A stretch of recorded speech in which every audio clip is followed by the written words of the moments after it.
গানটো গাই থাকোঁতে মোৰো কিন্তু সপোন সপোন লাগিছিলে ইমান কম বয়সত ইমান ধুনীয়াকৈ গাইছা কোন ক্লাছত ক্লাছ 6 ক্লাছ 6ত হয় ক'ৰ পৰা আহিছা গোলাঘাট ফলঙনি ইমান দূৰৰ পৰা আহিছা গতিকে তোমাৰ মতে হ'ব দিয়া কাৰ ওচৰলৈ যাম প্ৰথম পুলক ছাৰৰ ওচৰলৈ পুৰক দা আপোনাৰ ওচৰলৈ আহিছোঁ তুমি সুৰ আৰু কথাৰ মাজত গৈছা তুমি গীতৰ মাজত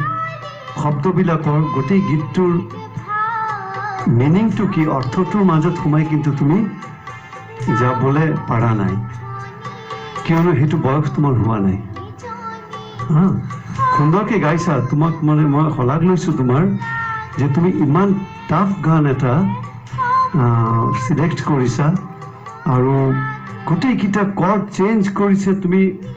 মাথাত দি পেলাই আনি পেলাই খুব এৰিথমেটিকেলি গাইছা অংকেৰে গাইছা তুমি ফিল দি পেলাই গাব পৰা নাই সুন্দৰ গাইছা সুন্দৰ গোৱাৰ কাৰণে মই তোমাক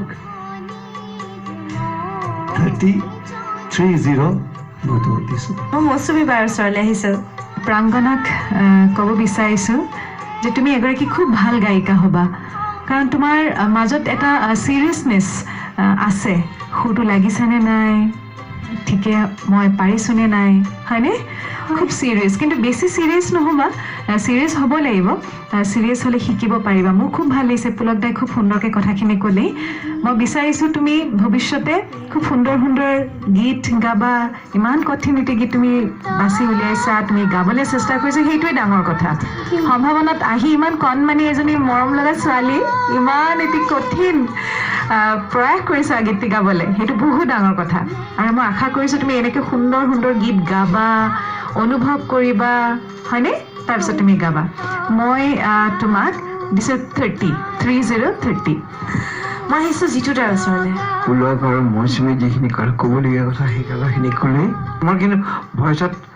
এই কোৱাৰ নিচিনা সম্ভাৱনা আছে তোমাৰ ডেফিনেটলি আছে তুমি ভাল গাব পাৰিবা দেই মই তোমাক 27 দিছোঁ 27